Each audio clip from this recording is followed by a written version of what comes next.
Welcome to Ag Tech Talk by Agribusiness Global, where we explore the cutting-edge technologies and global crop protection industry. I'm your host, Lauren Milligan, content specialist for Agribusiness Global. Today, we are joined by Brendan Bachman, FS Agronomy Director at Growmark, who's been at the forefront of bringing some AI into the hands of crop specialists across one of the largest cooperative networks in North America. While the headlines have been focused on the launch itself, Brendan has been leading the real work behind the scenes and helping turn AI from a concept into a more day-to-day agronomic tool to be used in season. Thanks for joining us today, Brendan. Appreciate your time. Yeah, absolutely. And it's a pleasure being here. So to kick things off, we've seen Growmark's AI launch generated a lot of attention, but now that that's being used in season, what have been some of the biggest real-world learnings so far? Yeah, that's an interesting question. As we look at AI and maybe even just like general consumer habits in general, because as you think through like the application or launch of MyFS Agronomy, it's no different than us maybe on some of our consumer lives and the different applications that we see different value propositions through. So in that context, we're seeing a host of different ways that people are engaging with the application. When we look at maybe some of the early season stuff, people were really looking at like operational needs and when a certain crop was planted, or give me the list of fields that were planted yesterday so that I can go out and effectively manage my sprayers. As we look at, other types of things, most of those were focused in on like user efficiencies. And that's probably no different than my utilization of AI. When I look at like how I engage in my workplace or even in, just the social dynamics in which I am present in, the reason why I enjoy the AI capabilities is because it allows me to be really efficient with my time. And so I think the crop specialists in general are moving in that same direction. This is helping them speed up and get to the decision points or the information faster. And we're really seeing that transition, the way that they are continuing to engage with the tool. And some of like the frequently asked questions, although maybe not top shelf like most value, are the ones that they're really trying to get A to B, and how are they getting the most out of systems by asking those types of just immediate feedback, immediate implications. So it'll be interesting as it progresses, throughout the cropping season. But right now it seems to be the most asked questions really around some of that low hanging fruit. Just help me be more efficient. And that seems like a pretty solid reality check from its early development now. It kind of naturally leads into what it actually takes to get something like this off the ground inside a cooperative structure. Yeah, absolutely. I mean, when we think about the value of the FS system, there's a lot of different things that could come into that, but service at a high level is part of our calling card. And so when we think about how they're embracing AI, it should not surprise me that they're looking at that from like a service capability perspective, and how we are continuing to drive just really that in customer experience through that process. And I think that's reflecting some of these early engagements. So, deploying AI across a cooperative network is no small task, as I'm sure you're aware. What did it take to organizationally move from concept to execution? And in retrospect, where were the biggest friction points, would you say? Yeah, this is a question with a long tail to it. As we kind of think through, I'll kind of expedite the process per se, but we really started to embrace what does it mean to be the most forward-facing cooperative, most forward-facing ag retailer as it relates to technology, some probably 5, 7, 8 years ago. And what we learned through some of those early stages was there's a lot of different platforms out there, and we were utilizing a lot of different platforms. And so we had to get to where we built a really good foundation. And what I mean by that is we had all these third-party tools that really weren't syncing together operationally. They were kind of in different ecosystems, and moving that data, like data interoperability, was a huge struggle. And so we had to take kind of a step back per se and really focus in on how do we, one, get buy-in. And I think that's one of the great strengths of the cooperative system is we can't, from the top down push it through. We've really got to work with our stakeholders, the ones, our cooperative owners, and talk about value proposition, talks about benefits, talk about how we can really increase their quality of life or increase their business impact. And so through that process, we really started to get unity, and unity on hierarchies, unity on what GIS tools we were going to utilize and connect back. What were our forward-facing systems? And when we looked out into like the crop monitoring space, who are we going to choose collectively and then bring that through. And so, I started with that foundational moment because probably about 3 years ago, my conversations turned and it went from like, tell me why I should be utilizing technology to tell me how I can be utilizing technology. We had spent enough time really kind of working through the value propositions. We had done enough work to really get us to the place we're at today, where we went from, those key elements to removing all the roadblocks possible that then got us to really high adoption rates. And from adoption, we moved to execution. And really the AI component that we're moving with in 2026 is a progression of that strategy that we brought on some years ago, because it does take time to move a big ship. It takes time to move that ship in the right direction with the right people on board, really focusing in on the downstream customer value for us to FS and FS to our farmer customer. So it seems like once the system is built and running, the next question might become how it actually fits into day-to-day agronomy work. Does that ring true for you? Yeah, I think so. So I was an agronomist. My background, I've been in the FS system for 20 years, a lot of different roles, anything from a location manager, operator, precision ag specialist to a crop specialist. And as I kind of put myself, in that seat and think through, how do I get to the critical pieces of information that help the farmer producer the fastest? And so I was dialoguing actually with one of our crop specialists here probably a week or so ago.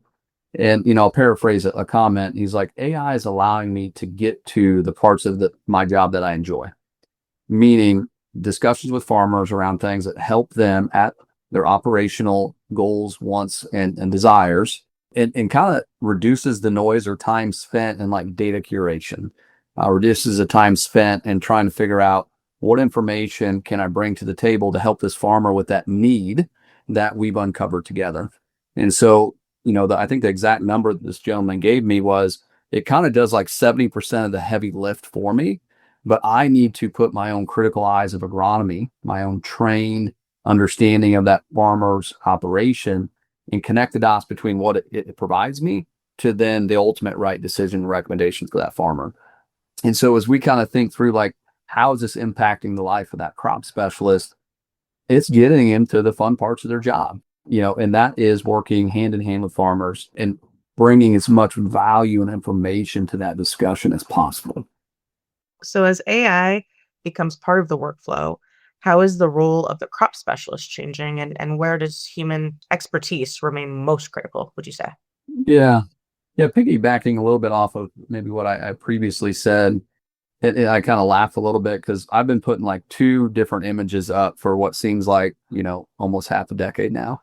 And one was like the view of the Terminator, right? So like robot, 100% automated technology, no real like human perspective. And the other one I was putting up was like Iron Man. And so there's a human inside making the critical decisions, but they're strapping on technology to enable them to synthesize more, bring about more intelligence into their ultimate human decision on what best to do next. And so, as I kind of think through like, how critical is that human element going to be? I think it's going to be hugely critical. I think we're always, at least in my line of sight, going to need to have an agronomist making that appropriate last mile decision. How they and what information they get, I think is going to be largely computed through different AI systems because of the amount of data that we have and how quickly AI can compute in a natural discussion, a natural language way that is receptive to the crop specialist, understands for the language of the farmer producer. And so I don't see a near-term world where we're going to be able to completely remove the human aspect. But I think it's going to allow that individual person to scale to where they may be able to 2x their business and actually increase customer satisfaction while doing that, which has been one of our huge Achilles heels, not just in ag retail, but farmers in general. As we scale, the human resource capacity is greatly overburdened. And so I do think this is going to help individuals either scale in a more equitable way, or, what's near and dear to me is a little bit better quality of life, to where maybe we can make that kid's ball game at 7 p.m. and actually feel like we're getting as much out of those hours of work as possible. And I think that human element is really central here because at the end of the day, I feel like a lot of other interviews I've done and feedback I've heard is that adoption really depends on trust in the field. Yeah, absolutely. I think we're all probably familiar with AI to a certain degree, maybe again going back on like our consumer experiences. And I think we've all seen where AI has the ability to hallucinate. And there's some ways in which we're trying to train to, the experience of how you interact with the model, but also the model in and of itself.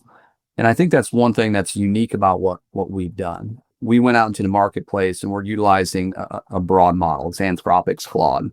And that's continuing to keep up with the pace of AI development. It is no new news, but there's billions and billions, if not trillions of dollars being funded into AI capacities. And we want to keep up with that progression in technology. And so we didn't just go like build our own model. We took that shell and we put it on top of millions of acres of data that we brought together in a very constructed way over that time frame that I was talking about, from foundation all the way to like progression of technology. And when you have those types of data sets at the core, the amount of hallucinations go drastically down. And what we're showing is actually really high responses that are relevant enough to give to a human again and build that trust as they paraphrase or actually implement that recommendation from those particular tools. And so I think it's really helping narrow up, what are the right decisions based upon the art of agronomy and how we think through application of good information through the continued progression with the growers on what their needs, wants, and desires are. And so trust is going to be something we're out to do. And it's a trust and verify process for us. This year in 2026, it's solely launched to our FS Ag Retail group because of that exact factor. We have to make sure that we are reducing risk by utilizing these tools of technology, not inducing risk by having it tell us something that gets applied that just simply was not accurate. Definitely. And to summarize those statements, it seems like grower adoption ultimately does come down to trust. And in that sense, how would you say agronomists and retailers are helping farmers gain confidence in AI generated insights, especially so early on when they're still kind of getting their feet wet? It could get complex, but I do think right now it's fairly rudimentary. When I ask it the question of what fields were planted and what hybrids were planted on those, does it return the appropriate data? And what information does it give me additionally that could have context, could have implications into either a quality life or more insightful decision? I think through those early inflections of trust, we're seeing a lot of people continue to embrace it. I always keep harping on this. I think with AI in general, like the number one characteristic or trait I think an individual needs to have is curiosity. Like really embrace it. And I think through the individual experiences, and that's one of the beauties of AI, we continue to like develop our own almost agent as we continue to learn, and it learns from us, our individual memory, our likes and our desires, the types of reports we want, etc. And through that trust process, we ultimately start giving it more and more critical decision-making capabilities. So as we kind of go through this year, I think one of the biggest things is when we get into that like fall seed decision, and look at performance historically based upon specific soil that an individual grower may have, other dynamics that should be impacting the right seeds in the right environment at the right population. When we take those and critically think through them, have a recommendation that then comes full circle and we plant that hybrid and then harvest it, was that recommendation vetted with, a trained agronomy eye, increasing that farmer's profitability? Did those decisions of product by environment placement help us drive the ultimate end goal that we have here at FS, which is just increase the profitability of our farmer stakeholders? And so I think it's coming in small bites, but there's going to be big points of inflection as we look at just like outcomes and performances at seasonal harvest time. So to zoom out a little bit, I've read that Growmark does operate with a bit of a unique cooperative model. So I'm kind of curious about how that structure shapes what's possible. So that leads into my next question. How exactly does the cooperative structure at Growmark influence the way AI is deployed, scaled, and even adopted compared to other ag retail models? Yeah. Well, I mean, we're a federated co-op. And so when we look at who Growmark is, we're wholesale, distribution, and service, and a lot of other past that. And so when we look at like the FS system uniquely, they are our primary customers. And so we are made up of somewhere around 40 FS cooperatives. There are some other Growmark members. I won't confuse the scenario here for today. But as we start to like think through how we deploy that, and again, maybe going back a little bit on a couple comments I'd said earlier, we really have to resonate with those farmer owners. And so the individual FS company is governed and has a board of directors that are made up of farmers. Certain individuals from like those regional FS companies then serve on our Growmark board. And so when we push these things through, we literally have to start with the farmer and end with the farmer. All of those decisions, whether it's at the Growmark boardroom, inside of the FS boardrooms, are being vetted through real world scenarios in which farmers have to critically think through, how can this help us, and how does this help our FS cooperative continue to grow? And so through those throws, if you will, of just that cooperative model, we have to get really good at like asking ourselves why does this tool impact our lineage, if you will, through that cooperative model, and how does it increase our shareholder success? And so those particular farmers that sit across those boards are invaluable to us, because these things wouldn't even started if it wasn't for the critical minds and eyes of how we need to continue to embrace, not necessarily who we need to become in 2026, but honestly, as we look at turning 100 years old here, how do we continue into the next 100 years? And who do we need to become in 2035? And how are we willing to disrupt and add to, through technology capabilities, our competitive advantage for those farmers in which we serve?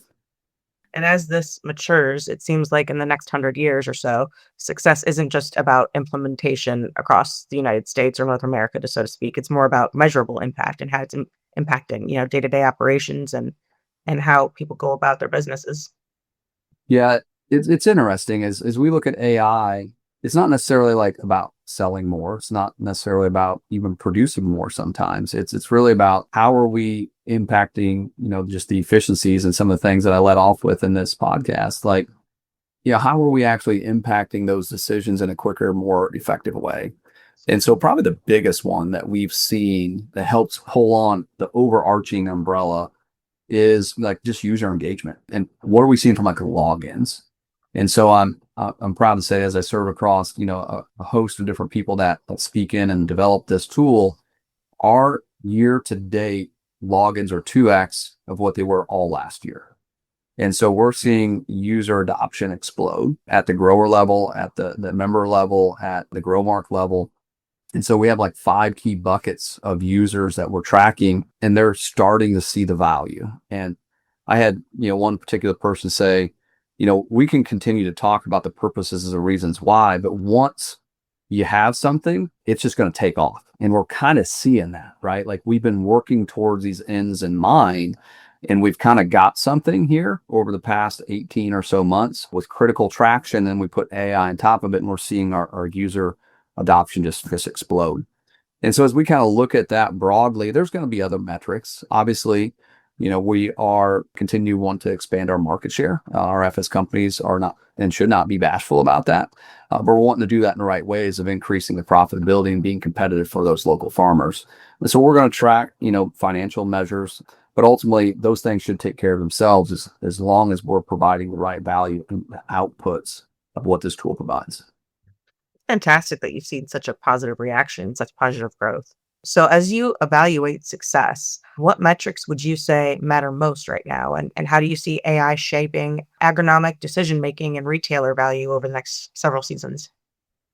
It's going to get interesting. It is interesting. And I'm continuing to be impressed of what AI's capabilities are. And again, I think it's important to stop and then also make the comment, at least, that like content and context matters, right? And so AI on top of like the World Wide Web is decent, but AI on top of a highly curated, focused data set and all the fuel, if you will, to drive very significant outcomes to really challenging problems is something that is going to be interesting to me on how we can measure its success later on. What we should see is people who are engaging with the tool versus not, because you won't ever get 100% of, whether it's our crop specialists or our farmers engaging these types of tools.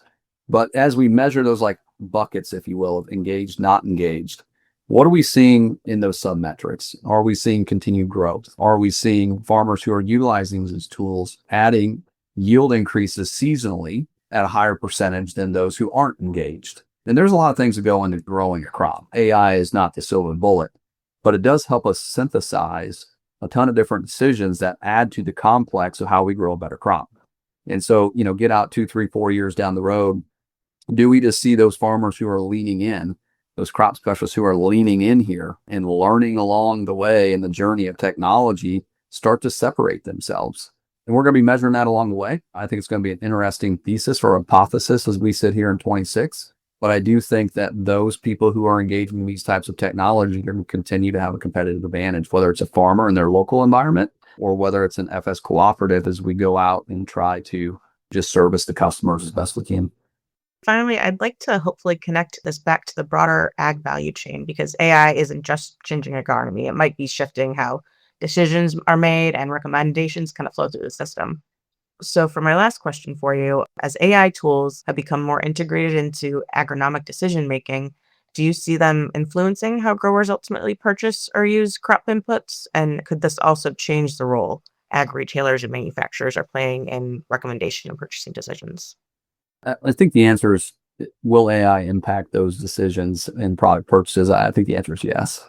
When we say AI, it's obviously an acronym, artificial intelligence, but it's really kind of been, in the background for a while, and when I say a while, 6, 8, 10 years, right? When we start looking at like computer vision and we start looking at like robotic process automation and various other things, what's really kind of turned it full circle is these models, these large language models in which we can interact with them on like a general user perspective. And so like in that lens, I think we're going to continue to see decisions get impacted because more people are aware and engaging with AI as maybe a bullet point one. I think the second thing that is really interesting is we start to like look out into like the verticals, if you will, of ag tech or just, any industry. What AI is allowing us to do is really hot verticals with a lower barrier to entry than anywhere in recent history. Because, I might have been really good at programming or developing this type of technology, insert GIS tool, insert, OEM machine data collection, insert, remote sensing, etc. And when we think about like those stages of development, there's a lot of intellectual knowledge that went into them being viable in their own niche markets. AI has the ability to program at rapid pace, extraordinary pace. And so as you look at like the barrier to entry from a remote sensing company per se to hop over into like the e-commerce space or e-business space or jump into like geospatial tools, etc., those opportunities are more realistic now today because of the function of what AI helps us do in those programmatic realities. And so I think it will bring consolidation, and I think it's going to bring consolidation across verticals, which is something that is uniquely different than maybe some of the technologies of the past. And so, full circle back to your question, how is that going to impact on business decisions? I think we're going to see fewer players, and that should be no new news as we look at like just technology in general and consolidation in general. And those who, continue to press into these types of AI structures and use them well, I think are going to be those that ultimately have market share and ultimately have customer impact implications, i.e. impacting the farmer's decision as well as the product purchases thereafter. Did you have any closing comments or anything you'd like to add to the conversation? Probably just the fact that, this is not the end by any means, right? In fact, in some regards, I almost feel like it's the beginning because it's just opened up a whole new ecosystem and a pace of progression that I've yet to see in my 20 years. So as we just continue to lean in here, I think, broad comment is we have to continue to test this off of good agronomy. We still have to continue to test this off of just proper fundamentals of decision making. But also, let's not be quick to dismiss, an individual tool or, an outcome just because, maybe you didn't agree with the decision. Because I think one thing I've learned is I have to forget what I think I knew to relearn what's possible. And I think that's going to continue to be something we're going to have to challenge ourselves to do. Brendan, thanks so much for joining me today and for taking the time to go a bit deeper on what we typically see in the announcements on the news. And it's great to have the chance to kind of move beyond the headlines and really dig deep into what it looks like on the ground, both for the Growmark team and for actual growers as well. Yeah, absolutely. I appreciated the opportunity, and I'll look forward to talking to you next time.